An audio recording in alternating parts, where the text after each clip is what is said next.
سب سے پہلے مسیح میں آپ سب کی سلامتی ہو. میری طرف سے آپ سب کو سلام. جیسا کہ ہماری سیریل چل رہی ہے ایپل آف گوڈ، سونے کے سیب. جیسا کہ ہمارے پچھلے سنڈے کا سرمن تھا رحم کی باتیں، مرسیفل ورڈز. اس حوالہ میں ہم کچھ یوں دیکھتے ہیں پرانے نامے میں سے میکا 6 باب اس کی 8 آیت اور نئے نامے میں سے متی 9 باب اس کی 13 آیت.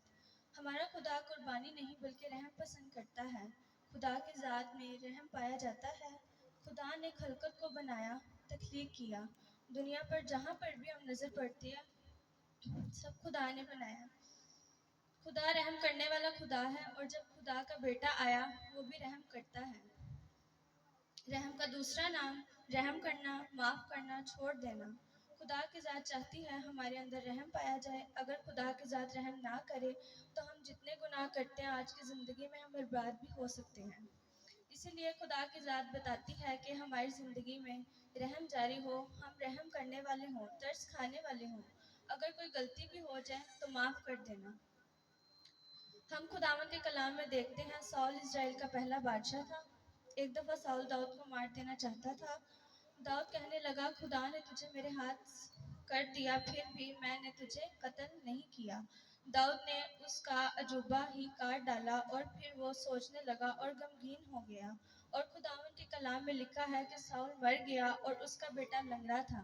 جبکہ داؤد لنگڑوں سے نفرت کرتا تھا، اس نے اس کے بیٹے کو ساتھ بٹھایا اور کھانا کھلایا کرتا تھا. داؤد نے ساؤل کی اولاد پر ترس اس قدر رحم کیا.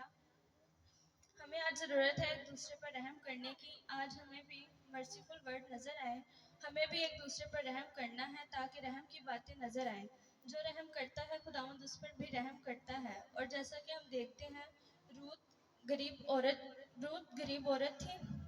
روت پر بھی رحم ہوا، اس پر بھی رحم کھایا گیا، اس پر بھی ترس کھایا گیا اور کروس پر بھی رحم کیا گیا.